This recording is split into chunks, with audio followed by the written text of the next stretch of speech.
Hello. Today I want to talk about the set booster exclusive commander cards which were printed in the Brothers War set. Starting with the Disciple of Caelus Nin, which is a 3/4 for 5 mana, 4 and a white. It is a creature human wizard. It says when this creature enters, starting with you, each player chooses up to 5 permanents they control. All permanents other than this creature that weren't chosen this way phase out. Permanents cannot phase in.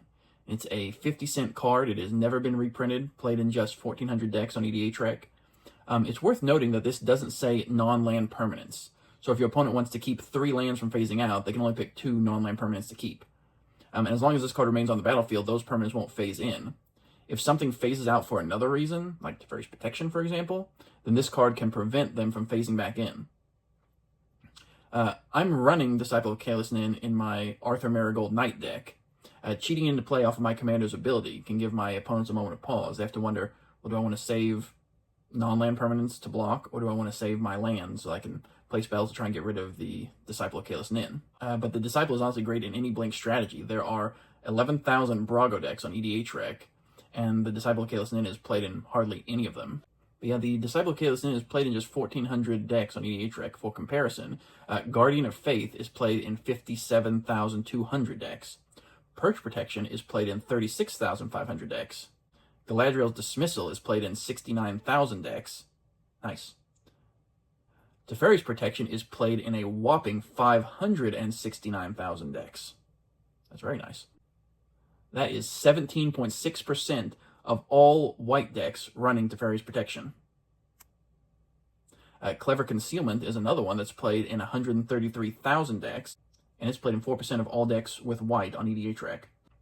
Having your creatures phase out is one of the best ways to protect them, and for just 50 cents you can counter your opponent's expensive protection spells by keeping their stuff phased out.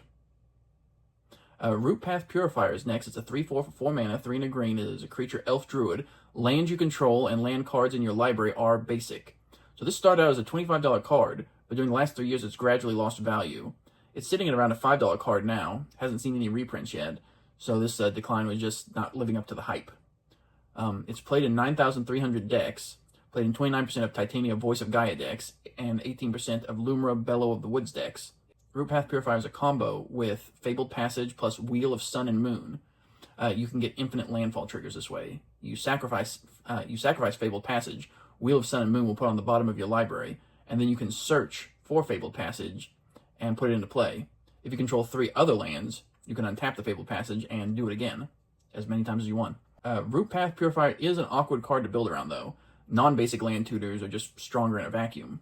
Running basic land tutors to combo with Rootpath Purifier is fine, but it's still only 1 card out of a 100-card deck. It's probably worth considering in any deck where the commander already searches for basic lands, like Kodama of the West Tree or Satina, Speaker of the Tajuru. You can put in combos like Thespian Stage and Dark Depths and use your commander to find the pieces when the Rootpath Purifier is in play. Next one I want to talk about here is Sardian Avenger. It's a 1/1 for 2 mana, 1 and a red, and is a creature Goblin Warrior with First Strike and Trample. Whenever this creature attacks, it gets +X/+0 until end of turn, where X is the number of artifacts your opponents control. Whenever an artifact an opponent controls is put into a graveyard from the battlefield, this creature deals 1 damage to that player. And so this card has fluctuated between $2 and $4 over the years. It's not seen any reprints, and it's played in 17,300 decks on EDHREC. And it's played in 56% of Vazi Keen Negotiator decks, 47% of Gornog the Red Reaper decks, and 22% of Kibo Uktabi Prince decks. I mentioned this card before in the Streets of New Capenna set booster commander card video. It goes great with Pain Distributor and Generous Plunderer. The fact that Sardian Avenger has First Strike plus Trample makes it a very aggressive commander card. It already has First Strike and Trample, so giving it Death Touch makes it an even bigger nightmare to block with. And Cypher, Balaam Rival, is a new card from Final Fantasy that's coming out soon, which grants Death Touch to your blocked creatures. Zagras, Thief of Heartbeats, is another commander which grants Death Touch to your team. It even benefits from Sardian Avenger being a warrior due to its party cost reduction ability. Yet Sardian Avenger is hardly played in any Zagras decks. It should be higher. It sort of reminds me of Life of the Party, which is another fun card that's tough to block.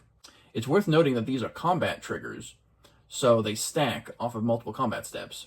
There's half a dozen commanders out there which grant additional combat steps, and they would all benefit from adding creatures with powerful attack triggers like Sardian Avenger. It's played in just 3% of Isshin 2 Heavens as 1 decks, which feels too low. Ishin is the 16th most popular commander on EDHREC. Between starting an Avenger being a goblin, a warrior, punishing treasure themes, and being a aggressive attacker that scales with the commander format, I feel like this card has a lot to offer, and I'm just genuinely surprised it has not seen wider adoption. Staff of Titania is next. It's 2 mana for an artifact equipment, and says, equipped creature gets +X/+X, where X is the number of force you control. Whenever equipped creature attacks, create a 1/1 green force dryad land creature token. It's affected by Summoning Sickness, with an equip of 3.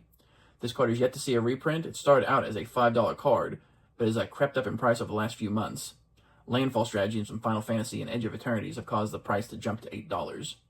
It's played in 30,200 decks on EDHREC, played in 64% of Jyoti Moag Ancient decks, 59% of Titania Voice of Gaia decks, 46% of Titania Nature's Force decks, 42% of Kosi Penitent Warlord decks, 38% of Thrun Breaker of Silence decks, and 38% of Tifa Lockhart decks.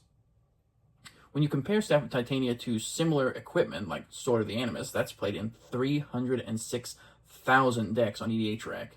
Sword of Hearth and Home is played in 130,000 decks on EDHREC. But unlike those equipment cards, which put lands into play, Staff of Titania synergizes with token doubling effects like Doubling Season. Yavimaya Cradle of Growth also exists, and so if you have that, you don't need to rely on your tokens to buff your creature. All of your lands can buff it with the Yavimaya Cradle of Growth in play. I run Staff of Titania in my Gitrog Ravenous Ride deck. It's a way to buff my commander, but if I need some sacrifice fodder, I can always equip the staff to a Dryad Arbor and to buff the token, and then saddle it to the Gitrog. The Archimandrite is a 0/5 for 5 mana, 2 blue, red, and white. Legendary creature, human advisor. At the beginning of your upkeep, you gain X life, where X is the number of cards in your hand minus 4. Whenever you gain life, each advisor, artificer, and monk you control gains vigilance and gets +X/+0 until end of turn, where X is the amount of life you gained. Tap 3 untapped advisors, artificers, and or monks you control. Draw a card. I love how the 3 abilities play off of each other. Tapping down creatures draws you cards. You need a full hand to gain life. Gaining life gives your creatures vigilance and pumps their power to deter blocks, and those who survive or die in combat can be tapped down to refill your hand, so you gain more life next turn. It's a 50-cent card. It's the commander of 2,300 decks on EDHREC. It's played in the 99 of less than 600 decks, so this is, again, as with most of these cards that are multicolored, they tend to be more popular as commanders than in the 99. I thought this would make for a fun, persistent Petitioners deck, and I suppose it still can, but that doesn't seem to be the prevailing strategy. Persistent Petitioners is only played in 11% of Archimandrite decks. A more popular strategy is Monk tokens, using cards like Monastery, Mentor, and Elsha Threefold Master. People also run cards which double the amount of life you gain, like with Rock's Faithmender and Amaranth's Archive.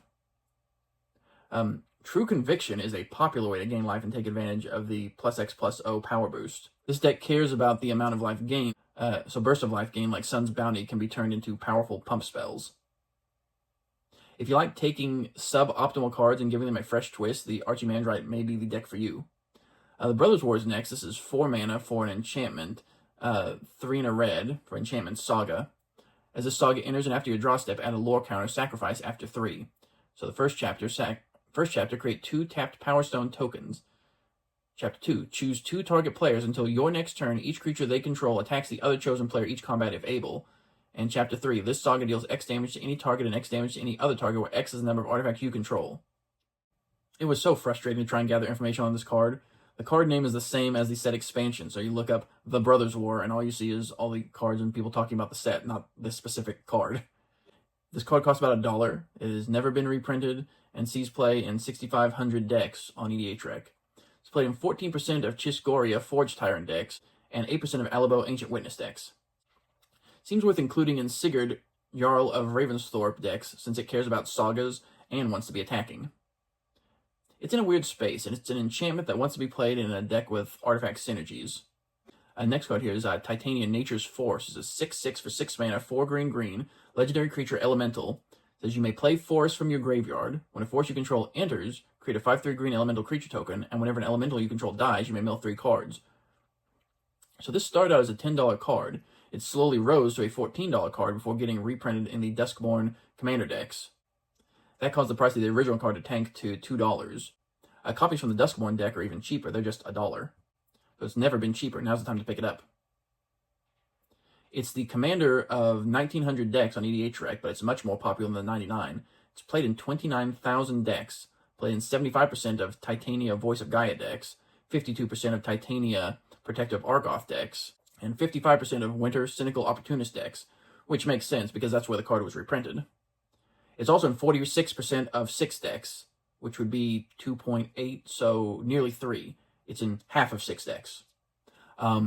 Much like the Archimandrite, here's a commander with 3 abilities that all feed into each other. When a forest enters, you create an elemental.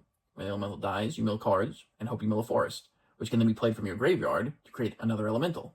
Seems great with all the usual landfall payoffs like Splendid Reclamation or World Shaper, etc. Last card I want to talk about here is Urza's Workshop. It is a land, Urza's, and it has tap, add 1 colorless, or Metalcraft, tap, add 1 colorless for each Urza's land you control. Activate only if you control 3 or more artifacts. So this started out as a $5 card, but once Commander Masters came out with the colorless Eldrazi deck, Urza's Workshop spiked to $20. The Eldrazi deck already included the other Urza lands in it, so Urza's Workshop could be slotted right in really easily. 6 months later, it dropped back down to a $10 card, but when Urza's Cave was revealed as part of Modern Horizons 3 spoilers, Urza's Workshop spiked again, this time to $35, before settling back at around $20. Its price spiked in the summer of 2023 and the summer of 2024. This year marks the first summer since the card was released where Urza's Workshop did not spike in price. It's currently sitting at around $15. I think it's funny that this started out as a $5 card, then spiked to $20, and settled around $10, and then spiked again over $20, and now it's settled back at around $15.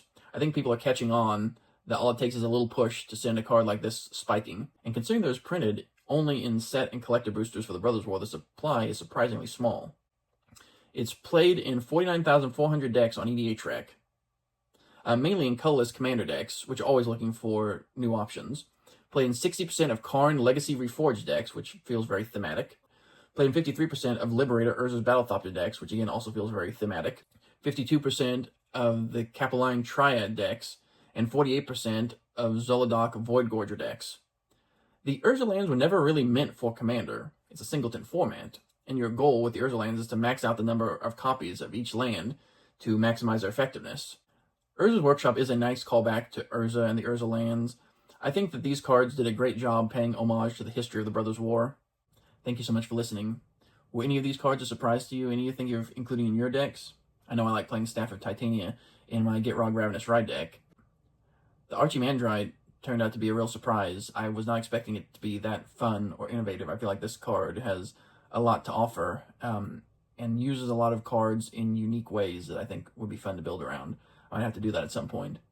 But let me know if you plan to build with any of these cards. Please share in the comments below if any of these are going to find their way into your decks, or if you're already running them and have success and want to say how they work for you. But thanks again for watching. Be sure to like and subscribe so you don't miss a video, and I'll be back next time with more Commander card discussions. Take care. Bye.